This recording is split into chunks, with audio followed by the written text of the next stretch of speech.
Ndabahaye mwiriwe inshuti namwe bagenzi ba BTV kazi murano makuru twabateguriye kuri uno wa gatatu turi kwigenekerezo rya 11 ukwezi n'ukumunani 2021 mu nkundire ndahere ku ngingo nkuru ziyagize amakaye ibiciro vyayo biratandukanye ku masoko hano mu gisagara ca Bujumbura aho bagenzi bacu baciye impamvu bidasa muraza kuyumva muri ano makuru mu ntara ya Bujumbura kuva kuri uyu wa kabiri haratangujwe isekeza ryo gusigurira abo vyega ingene hogwanywa urudandazwa rwa magendu navyo twabiteguye nayo mu gihe aho bukera ari umunsi mpuzamakungu wahariwe ugwaruka n'ijambo umushikiranganje mu vyajejwe harimwo ugwaruka itangazo yasohoye amenyesha yuko ugwaruka rwo mu gihugu hagati rwari rukwiye kwijukira ibijanye n'ubuhinga bwa none amakuru saya gusa aya nandi ni mukanya ndabaramutse nongere ndabaha ikaze.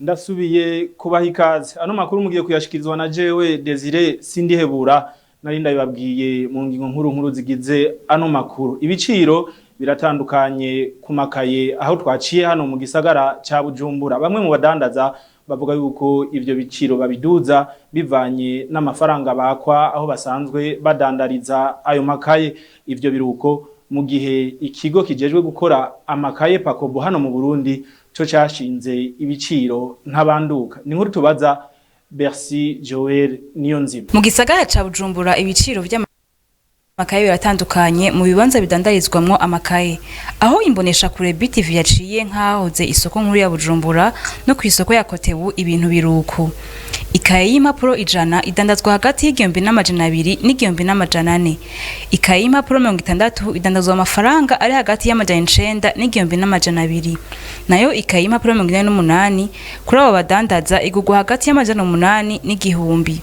abo badandaza amakaye barasigura igituma ibiciro atari bimwe kuri bose ivyo biciro bya Pakobo mu bisanzwe turabyubahiriza mugabo ubu urabona ko ushitse umbaza ngahaye kuntu biciro bigugwa ikaye y'amayasu wasanife n'ivyo nakubwiye yuko tuyigurisha amajana 9 ariko siyo tuyigurisha uko abanyagihugu mura negosia hanigi usanga baguhaye amahera makenya cyane nayo Pakobo yavuze ntibayashikana naho urumva no kuvuga amajana 5 bayaduhaye ntureka kugurisha ni nkuko naho je bampaye amajana 7 ndashobora kuyitanga watanze ibihumbi 100 ari ruhande yawe naho watanze 200 ugasanga muri kumwe kaje usanga ukuri umugurisha sico kimwe sinumva abantu bitoga ariko ivyo birashoboka ibituma vya bishoboka hari impamvu nayo niyi tegurana ko turi mu bantu barisha ibanzu bwa mbere rero twarisha ibanzu bwa mbere twari ha 220 kwiresi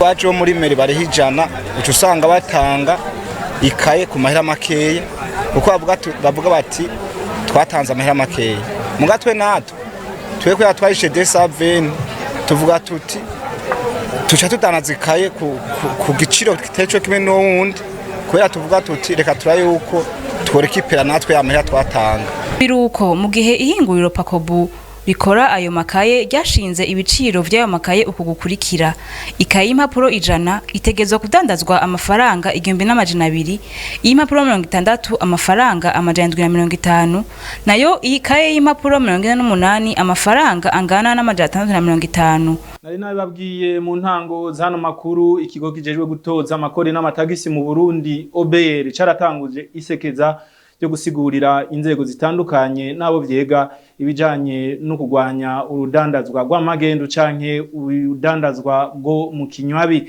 ivyo nyigisho zikaba ziriko zitangwa mu ntara ya Bujumbura benshi bita Bujumbura rirare Jessica Karene Ingabire dutange amakori kugira ngo imigambi y'iterambere y'igihugu iranguke neza ndushivuga ko OBR gije gutoza amakori n'amatagisi mu gihugu tashize imbere umuntu mbere yo guhimiza abatanga kori bose kutabasinda bibazwa isekeza gatanguje ku munsi w'ejo ryo gushika mu gihugu hagati rifise ihangiro ryo guhurira hamwe n'abarejwe intwaro inzego z'umutekano zigendereza kugira ngo baganire ku bijanye no gutanga no gutoza amakori mu ntumbero yo gutahura kumwe amategeko mashasha agenga ico gikorwa.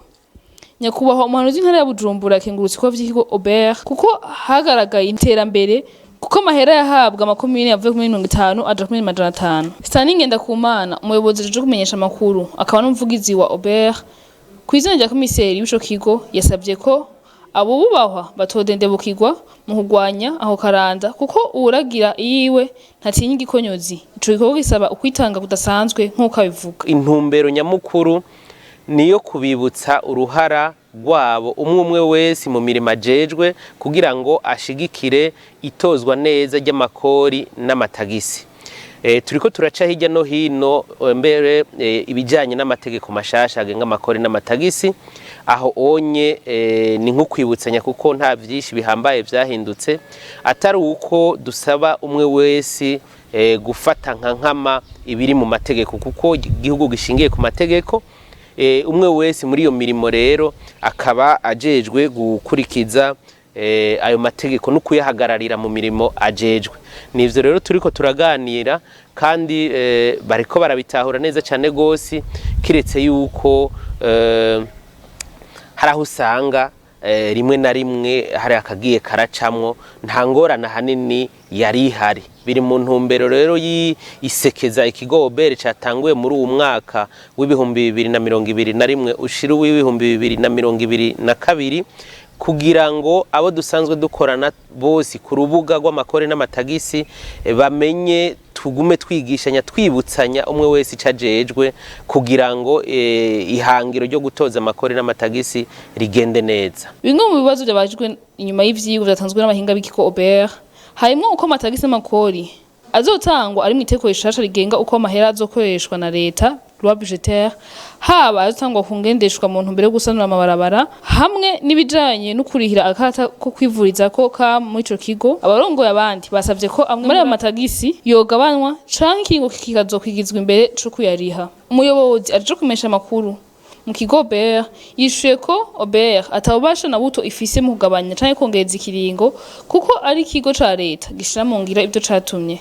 Two kwibutsa ko ikoro ritangwa ku ngendeshwa iteza gutangwa gushika ku itariki 31 kwezi kwa gitugutu 2021. Jessica Karen Ingabire urakenuye kuri iyo nkuru wadutohoreje tukiraho nyene muri Obert ikigo kijejwe gutoza amakori n'amatagisi mu Burundi. Obert ngo kirafise uburenganzira bwo gucisha amakuru bashatse ku rubuga ngurukana bumenyi. Ivyo bikaba bivugwa na Stanley Ngendakumana ajejwe gutanga amakuru mu kigo Obert. Ivyo kandi akaba bishikirije mu gihe haheruka gusohokanako ku rubuga ngurukana bumenyi umufasoni ngo aheraniye ico kigo imiliyaridi 52. Kurikira Stanley Ngendakumana avugira ikigo kijejwe gutoza amakori n'amatagisi mu Burundi Obert. Hariho ikibazo c'abatanga kori bamaze imisi bahamagagwa n'ikigo Obert biciye ku maradiyo n'itangazo ririko riraca ku n'amatangazo ariko araca ku mbuga ngurukana bumenyi.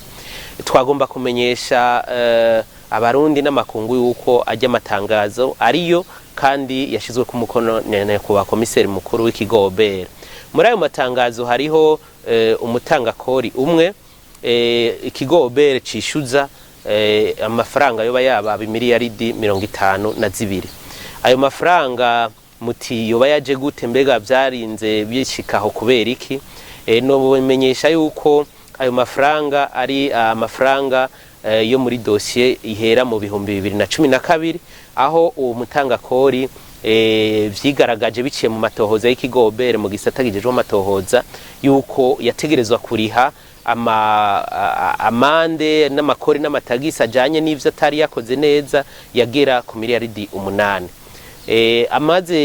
Bimaze kugenda uko uwo mutanga kori yashimye guhagarika imigenderanire yose yarafitaniye n'ikigo Obert hanyuma acarahagarika no kuriha n'andi makori n'amatagisi yategerezwa kuriha gushika naho uharuye buri mwaka buri kwezi amateveya amande ayo mande twovuga amande makuru ushizeko n'ibihano gushika naho uno musi inyuma y'imyaka hafi 10 amafaranga ategerezwa umutanga kori kuzana mu kigega ca leta ashika kuri ayo miliyaridi 52 nakaryo keza rero ku kigobe ko guhanura abatanga kora bari bo bose yuko igihe cyose ikibazo cyose baba bafise atari inyishu atari uguhagarika imigenderanire n'ikigobe ejo ubunye ikigobe cikoze ku matangazo arategekanywa mu mategeko agenga amakore n'amatagisi yo hagati mu gihugu amategeko arategekanya ibizoca bukurikira mu gihe yobandanya yirengagiza ako kamo harimwo gufatirwa ubutunzi butandukanye abafise. Stanley Ngendakumana avugira ikigo OBR mu bijanye n'ugwaruka ngo niko kazoza ku Burundi ndetse rugasabwa kuja hamwe mu migambi yo kwiteza imbere. Ayo namwe mu majambo ari mu civugo c'umusi mukuru mpuzamakungu wahariwe ugwaruka uca uhimbazwa kuri uno wa kane hariya mu ntara ya Gitega. Ivyo bikaba vyashikirijwe n'umushikiranganje mu vyajejwe harimo inkino imico kama n'ugwaruka ndetse n'injira ry'u Burundi mu muryango w'akarere ka Afrika y'ubuseruko yabishikirije mu itangazo yasohoye kuri uno wa gatatu. Tumukurikire. Icivugo ku rwego rw'igihugu naco kikaba ari iki gikurikira: rwaruka kazoza k'igihugu kari mu minwe yacu, tuje hamwe twitunganirize imigambi rama dusezerere kuzera inze. Hano mu gihugu cacu aho bukera kwigenekerezo rya 12 Myandagaro Uburundi buzokwifadikanya n'ayandi makungu mu ntumbero yo guhimbaza uwo munsi mpuzamakungu wahariwe urwaruka. Ibirori vyo guhimbaza uwo munsi bikazoba vyatewe iteka na nyene cubahiro umukuru w'igihugu cacu c'u Burundi General Major Evariste Ndayishimiye, umuhizi wa mbere mu iterambere ry'igihugu cacu. Ivyo birori bikazobera ku ishure rikuru ry'ubuvuzi riri mu ntara ya Gitega, umurwa mukuru wa politiki. Bikazoba ku civugo kivuga kiti: rwaruka kazoza k'igihugu kari mu minwe yacu, tuje hamwe twitunganirize imigambi irama dusezerere kuzera inze. Turateye intege urwaruka ngo rubandanye kwitunganiriza imigambi yo kwiteza imbere, rwishingire amahinguriro, rwitabire ibikorwa by'iterambere mu gutunganya imigambi yunguka n'ingoga kurusha iyindi, rugwanye amarigara no gusabiriza, rugwanye ubukene mu kwiteza imbere, rwongere ruteza imbere n'igihugu cagwibarutse. Tuboneyeho n'akaryo ko kwibutsa urwaruka akamaro ko gukorera hamwe mu makoperative no mu mashirahamwe yo kwiteza imbere. Turararikiye urwaruka na cane cane urwaruka rwo mu gihugu hagati ngo rwijukire ikoreshwa ry'ubuhinga bwa none aribwo ngurukana bumenyi bwo gutumatumanako no guhanahana amakuru kugira ngo rwungure ubumenyi buruteza imbere. Tukivuga ibijanye n'ugwaruka kandi ugwaruka rufise imigambi mu mutwe ariko rwabuze uko ruyirangura, rusabwa kwitabira ihiganwa giswe Right Award, ihiganwa ryatunganijwe n'ugwaruka kandi rikaba rigenewe ugwaruka ruri mu mashure ya kaminuza. Ico nico cyatumye abateguye iryo higanwa bagendera bamwe mu banyeshure biga muri kaminuza bo mu ntara za Kayanza na Ngozi. Raymond Prosper niyo nkuru. Nkuko bivugwa na Hans Asisa, umuyobozi nshingwabikorwa wa Right Award, ngo icyatumye batunganya inyigisho ku banyeshuri bo muri kaminuza yitiriwe East Africa Leadership Institute mu makampisi yo mu ntara ya Ngozi na Kayanza no kugira ngo bahamvye abandi banyeshure bo muri za kaminuza kugira ngo batange imigambi yabo ifise uburyo buke. Aho twaje guhimiriza abanyeshuri kugira ngo bashobore kwiyandikisha mu higanwa Right Award riko riraba mu gihugu cose ku banyeshuri bari muri kaminuza iyo yose mu Burundi kandi banditse mugabo bafite imigambi ibuze des petits fonds tahimito yo gushaka gutangura. Bon hariho icerekeye entrepreneuriat social canke umugambi wose ushobora gufasha abantu mu kibano. Hariho icerekeye agribusiness canke ku bantu barima bakongira bakanadandaza canke ku bakora utugenegene canke art créatif. Nibo cyane cyane twahimirije kugira ngo bashobore kuba bari muri iryo higana. Umunyeshure inyuma y'inyigisho avuga ko ahakuye ibitari bike. Je ndakuye ibintu byinshi ndumvise ko twoshobora kuja hamwe tukazana imigambi tukayirungika amaka tukazohabwa amahirwe nyene iyo migambi twatanze. Undi we yarasanzwe afise umugambi yiteguye guhiganwa mu bandi. Jewe ndakuye ko ntosubira kwicarika umugambi wanje noba nari mfise ko nowushira habona nyabona kumbe ukaja mu mahiganwa n'iyindi migambi kumbura igihe woreista wotsindira isoko nanje haduga ntigera umugambi wanje ukaja habona. Nariyumviye umugambi wo kudandaza ariko kubera nk'umutaho ucuba muke nk'ahantu noba narindi ko ndakorera ko uwo mugambi wanje urashobora kutabandanya kubera muwayize tamperumeta kubandanya. Abanyeshuri bafise amakenga ko imigambi yabo ishobora kwibwa mu gihe badatowe, uwarongoye Light Award Hans Asisa arabahumuriza. Nabwira ko batugira ubwoba ntibagire ubwoba n'umwanya n'umwe kuko imigambi Light Awards yakira yose kuva 2018 yose ikogwa neza n'abantu babizi bafitiye ubuhamya kandi nta muntu n'umwe atari muri jury azo kwigira abona imigambi yabo. Donc ntibagire ubwoba bwo gutanga imigambi yabo kuko nta muntu n'umwe azobona imigambi yabo atari abantu bari muri jury kandi abonye twizeye ko mwanya n'umwe bazotanga inyishu zabo. Kwiyandikisha uciye ku rubuga ngurukana bumenyi rwa Facebook rwa Light Award rikazorangira kuwa 15 kuno kwezi. Iryo higanwa ku banyeshure bo muri za kaminuza zose zo mu Burundi rikaba rifashwe mu mugongo na Université Lumière de Bujumbura hamwe na ambassade y'abanyamerika kuva mu mwaka wa 2018. Remo Prosper niyo nkuru urakenuye kuri iyo nkuru wadutohoreje na ikigo kijejwe kwakira no gukurikirana abanyamitaye mu Burundi app ngo ntamananiza kiriko kirasaba abashatse kwandikisha amashira hamwe yabo muri ico kigo. Ivyo bikaba bivugwa na Beatrice Nzeyimana ajejwe kwandika ayo mashira hamwe muri app aho yemeza ko amafaranga atarenga ibihumbi 400 ari yasabwa kugira umuntu ashobore kwandikisha ishira hamwe. Kurikira Beatrice Nzeyimana ajeje kwandika amashira hamwe mu kigo app. Mu gushinga rero societe ngaha mu kigo app uko bigenda iyo ari nk'umuntu umwe ashaka gushinga societe yiwe y'umuntu umwe yo twita societe unipersonnelle araza ngaha mu kigo app akazazanye agafoto passport kiwe hamwe na fotokopi zibiri za karangamuntu yiwe canke passport yiwe akazana n'amahera amafaranga 40,000. Nivyo bisabwa kugira ngo ushinge societe y'umuntu umwe.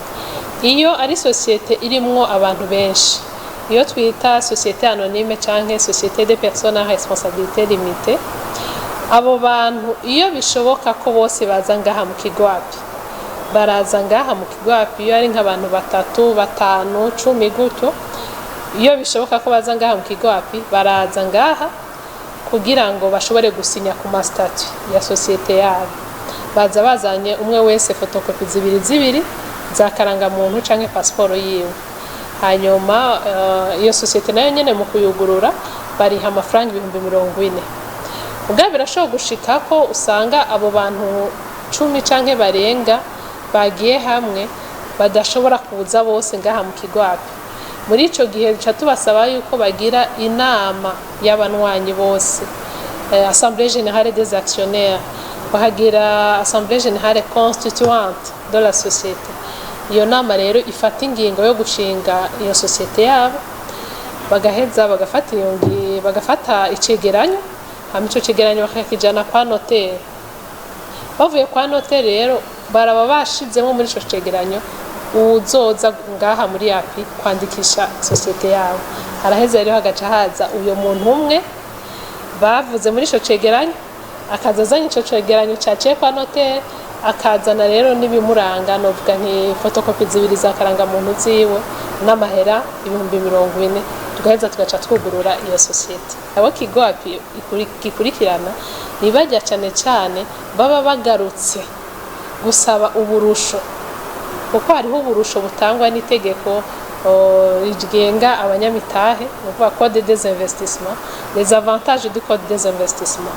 Aho kuko baba ari amasosiyete novuga nti y'imitahe ikomeye kandi leta irabaha ubwo burusho no kuvuga hariho nk'ibintu bakuye hanze, hari amataxi batabarihisha kubera ko baronse ubwo burusho. Ico gihe rero Ikigo Api gikurikirana cyane bene abo ugusumba abashinze amasosiyete gusa. Ko abashinze amasosiyete tuba tuzi ko bakiriko bararonderza ingene bakora, ntiduheza ngo tuce tubakurikirana ku munsi ngo no munsi kuyishinze ngo mbega inyuma y'amezi 3 ngo imeze gute, inyuma y'amezi 5 imeze gute.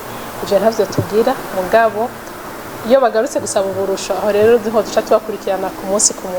Beatrice Nzeyimana ajeje kwandika amashira hamwe mu kigo kijejwe guteza imbere abanyamitahe no kubakira hano mu Burundi Api. None no kuri iyo nkuru duciye turangiza kwa makuru yiwacu twari twateguye kubashikiriza kuri uno wa gatatu. Reka nshimire mwebwe mwafasha kanya ko kuyumviriza, abandi shimiye ni bagenzanje bafashije kuyegeranya aya majwi n'amasanamu yabashikiriye kubwa Niki Ciza hamwe na Claude Nduwimana. Ndashimiye cyane Remo Prosper niyo nkuru yarayahagarikiye, mwayashikirijwe na Jewe Desire Sindihebura. Ndabipfurije kugira umugoroba mwiza mwese, murakoze.